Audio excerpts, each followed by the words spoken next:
ہاں جی، اگر تو کسی حرف پہ اس طرح کی دو زبر لگی ہوں، جیسے کہ یہ دو زبر لگی ہوں، ایک جی زبر نیچے والی اور ایک جی اوپر والی، اگر تو دو زبر ہوں اور اس کے بعد وقف آ جائے، دو زبر کے بعد وقف آیا ہو، تو وقف کی صورت میں ان دو زبر کے ساتھ پڑھنے کا کیا طریقہ ہوگا؟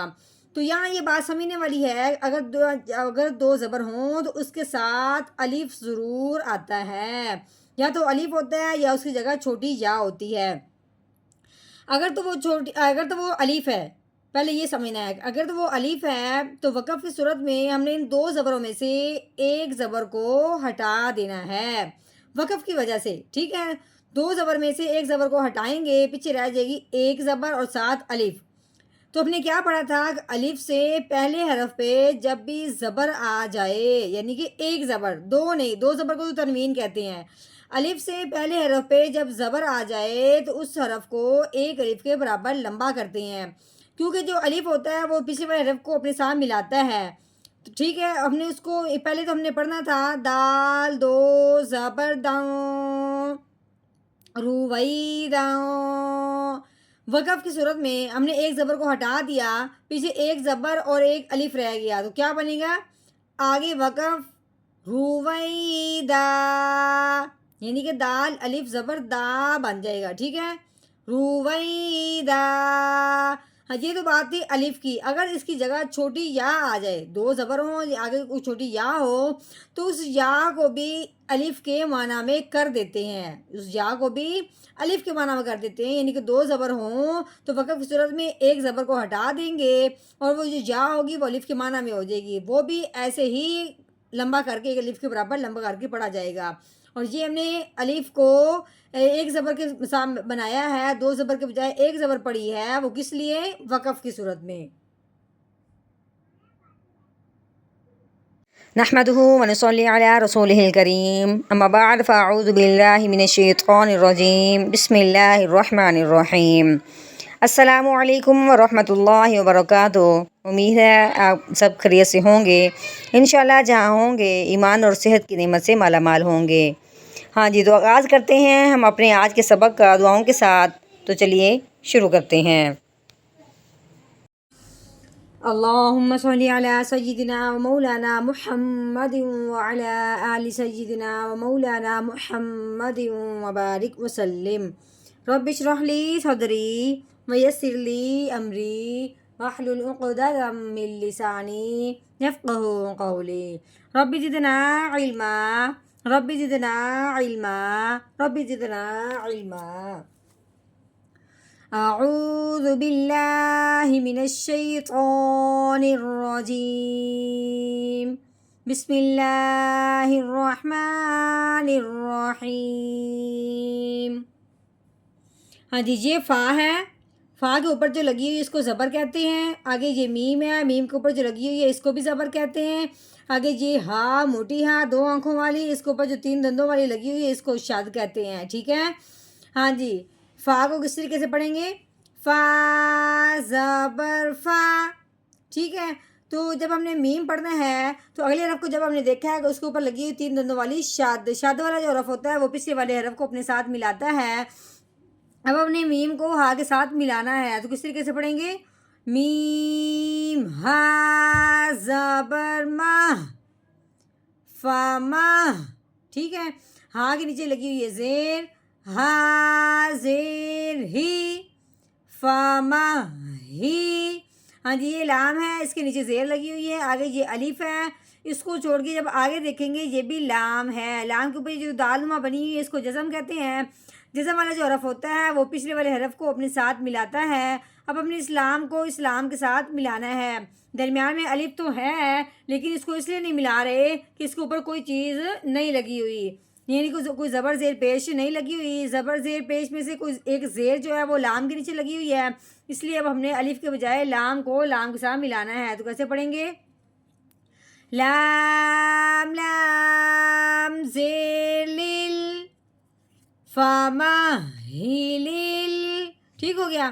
ہاں جی آگے یہ جو ٹیڑھا سا سرا ہے اس کو کہتے ہیں کاف. کاف کے اوپر یہ جو لگی ہوئی ہے اس کو کہتے ہیں کھڑی زبر. ایک ہوتا ہے صرف زبر جو اس طرح کر کے ہوتا ہے, ٹھیک ہے, یہ کر اس طرح جو ہوتا ہے وہ زبر ہوتا ہے. جو اس طرح ہوتی ہے اس طرح لمبائی میں اس کو کہتے ہیں کھڑی زبر. ٹھیک ہو گیا. کھڑی زبر کا مطلب کیا ہے؟ کھڑی زبر کا مطلب ہے اس کو ایک الف کے برابر لمبا کرنا. کیسے پڑھیں گے؟ کاف کھڑی زبر کا. ہاں جی یہ فا ہے, فا کے نیچے لگی ہوئی ہے زیر. فا زیر فی کافی. ہاں جی رو کے نیچے زیر آ گئی ہے, رو کے نیچے زیر آ جائے اس رو کو باریک کر کے پڑھتے ہیں. ٹھیک ہے. آگے یہ یا ہے, یا کے اوپر جو دالنما بنی ہوئی جزم ہے, جزم آئی یا کے اوپر تو یہ ہو گیا یا ساکن. جہاں بھی کبھی بھی یا ساکن ہو اور اس سے پہلے حرف کے نیچے آ جائے زیر. ٹھیک ہے. تو اس بات کا خیال رکھنا ہے کہ وہ یا ساکن کوئی بھی ساکن حرف ہوتا ہے وہ پچھلے والے کو اپنے ساتھ ملاتا ہے. جب یا ساکن ہو وہ پچھلے والے کو اپنے ساتھ ملانے کے ساتھ ساتھ ایک الف کے برابر لمبا بھی کرتا ہے. تو کیسے پڑھیں گے؟ رو یا زیر ری کافی ری. ہاں جی آگے یہ نون, نون کے اوپر لگی ہوئی ہے زبر. نون زبر نا کافرین. ہاں جی آگے یہ الف ہے, الف کے اوپر کیا لگی ہوئی ہے؟ زبر لگی ہوئی ہے. ٹھیک ہے. الف کے اوپر زبر زیر پیش آ جائے تو اس الف کو الف نہیں پڑھتے, اس الف کو حمزہ پڑھتے ہیں.